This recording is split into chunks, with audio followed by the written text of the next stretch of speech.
Welcome back to the Ranch Horse Resource Podcast.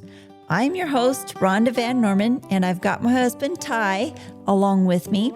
Today, I'd like to talk about horse sales. Now, a lot of people are out there shopping for a horse right now, probably scrolling through catalogs, watching some videos, maybe even planning a trip to a big sale. The sales can be really fun and exciting, but they can also be kind of frustrating if you're not prepared. So today, I'd like to just go over some things that can smooth out the process. We're going to break this down into two parts. First, some advantages of buying at a sale instead of private treaty. And second, the homework a buyer can do to feel prepared before he ever even raises his hand to bid. So let's jump right into it. Ty, if someone is looking to buy a horse and weighing a sale against private treaty, what makes a sale a smart option? I would say mainly convenience.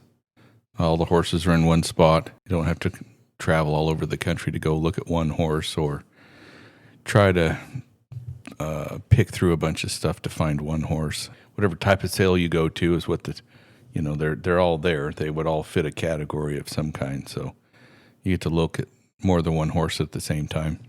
They'll have a catalog, so there's usually a write-up on them before you can research them better. You can compare one to the other there. I mean, if you're traveling around looking at one horse here and there, it's really hard to see them side by side. Another convenience is the fact that the vet work's done.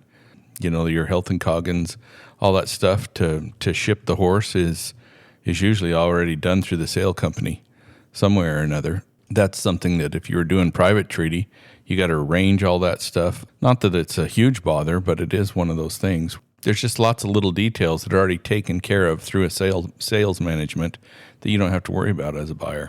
I love it when a horse sale has all the sale videos attached to their sale website. That's really convenient, and it makes shopping for horses a breeze. The nice thing about a horse sale video is that from an actual credited sale is the fact that it's usually done pretty well.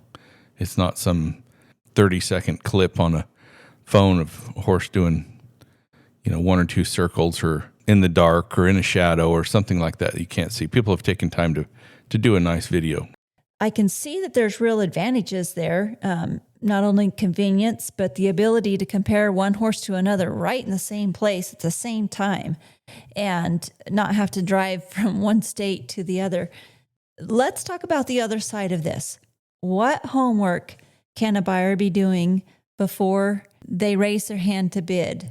Probably ought to look at a catalog of some kind and get one beforehand and look at it. I mean, if you're serious about buying a horse at a sale, maybe you've looked at it weeks before and you can prearrange, if the horse is available to ride somewhere, you need to prearrange that. I mean, if you're serious about a horse, having that prearranged sometime would be good, but you'll have to call the owner to prearrange that. Great concept, Ty. Get the catalog ahead of time. Mark the horses that interest you. Go ahead and make the phone call to the consignor. Gain as much information as you can about the horse ahead of time. And then be sure to show up at the preview. I kind of laugh because I know you and I haven't always done it this way. Sometimes we've showed up at a sale completely unprepared from doing any homework and got a catalog that day and just ended up purchasing horses, and it turned out fine. But it's probably not the best practice. Yeah, definitely. The more you can get to watch that horse go, the better. Like a lot of times horses are there at least the day before the sale, maybe 2 to 3 days before the sale. So if you can afford to get there or have somebody get there for you and watch the horse go, and if you have somebody you trust that has an eye for a horse, or how one's ridden or how well they're broke or something like that too, don't be afraid to take them along and ask them what they think. Yeah, I think going to a preview is a great idea. And usually it's pretty fun. So what else can you give us, Ty, for some tips to be prepared? I want to know what the reserve is on a horse. Like if I'm interested in a horse and I'm willing to spend some money on it, I want to know what the reserve is. My budget is set at I have a certain amount to spend maybe, but if their expectation of what they want for the horse is way higher than my limit, then I know that horse is probably not going to be at the top of my list. I'm going to put him at the bottom, and then we'll just see what happens. Sometimes those guys weaken too. They don't sell their horse for what they thought they were, that they change their mind after they see how the sale's going. That brings up a really good point, doesn't it, Ty? Sometimes there's a deal in a sale, or, the horse will go for quite a bit less than you think it would, or maybe just within your budget and you thought it would be way over. But you would not know that if you weren't participating in the sale and paying attention. And you can take advantage of those opportunities if you're willing to, follow along and be ready to bid. Yeah, you can be looking and think, oh, that horse is like third or fourth on my list, but geez, he's pretty cheap right now. For some reason knows, and you didn't see, he works for what you were looking at and stuff. So if you're not paying attention, those horses will pass you by. Some horses you think are going to go high, or even the consignor thinks are going to go high, don't bring their bottom, and other horses that they thought, didn't have a huge bottom on them. They were happy with a lower number, wind up running off, and they just take off in the bidding deal, and they wound up bringing a lot more than what they were hoping for. So you never know if there's going to be those type of situations throughout the sale. But if you're not paying attention to the horses you're interested in, you can miss those things. Yeah, it never hurts to be prepared to buy a horse at a sale, even if you think, oh, they're going to go way too high for me. Go ahead and get the buyer's number. Act as if it might go within your budget, because you never know just what the number will be when the gavel falls. Things change, and sometimes a horse will actually go for something within your budget. I know that's happened to you and I. We were at a sale and, get a buyer's number for the heck of it, not planning on necessarily bringing anything home, but that you're sitting in the chairs, and sure enough, there's a horse within your budget and it kind of fits what you're looking for. So, you raise your hand and you end up coming home with a horse. And for us, it's worked out really good. Good stuff so far. Ty, throw us another tip. What you got?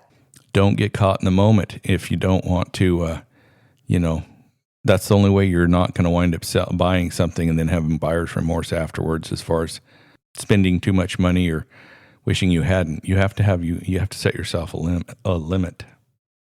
That's really helpful, Ty. What else can a buyer do to stack the odds in their favor? I'd research the consignor as much as the horse, just for the fact that you need to know what kind of program they have, whether it fits what you're looking for, if that horse is being trained or brought up in the way that you want, what your plan is for the horse, something like that, whether they're first-time sellers or consignors, or if they're, they've been doing it a while. And then there should be a track record on them if they've been doing it a while.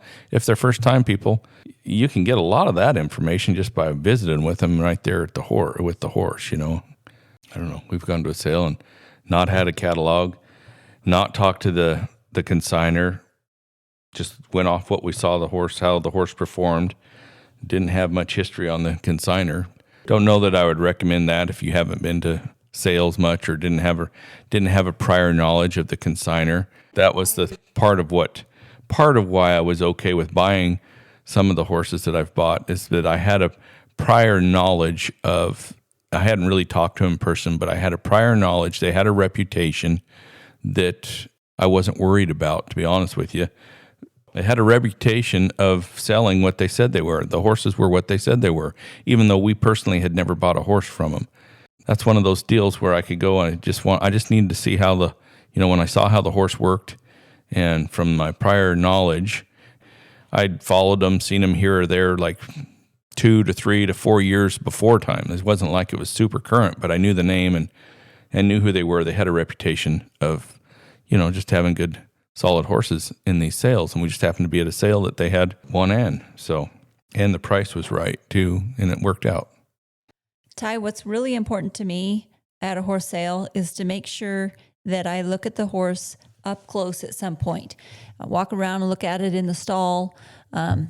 Maybe even ask the consignor if I can get the horse out. I like to just have eyes on it without the saddle and bridle, up close, not like from the grandstands or across the way. I think this is a real important part of the buyer's homework and a good way to be prepared. Would you agree, Ty? Yeah. You get to see maybe there's some blemishes that didn't show up in that maybe they forgot to mention them in the catalog or, it's just, you just see, and some of them could have happened the day before. They barked some hair off or something like that. So that way you get to see the horse at sale day and you get to see where, oh yeah, they, it just happened. You get an explanation from it and you get to see the horse perform, see if it affects any of that.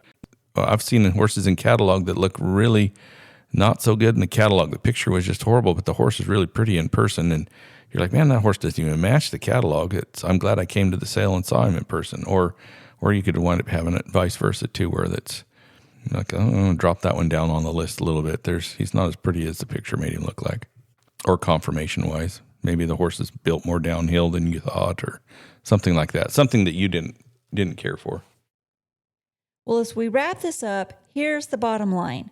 Horse sales are just a tool to help you find what you're looking for. They're convenient and efficient. They can give you the ability to compare horses, programs, pedigrees, all in one place. That doesn't replace the buyer responsibility. You've got to do that homework. So make the phone call, ask the question, look closely at the horse. At the end of the day, what you really want is to be confident that you got what you expected. And that will help you feel good about your purchase 6 months from the sale. I hate to wear out the word preparation, but it truly is the key to success. I don't care whether you're in the arena, on the ranch, or if you're shopping for a horse at a sale. So I hope this episode has helped you feel prepared for your next shopping experience at a horse sale. And if you know a friend who might enjoy this, do you mind giving it a share? If you found this episode interesting and you would like to continue the conversation, hop on over to our free Facebook group at Tack Room Talk. All right, I gotta go. Take care.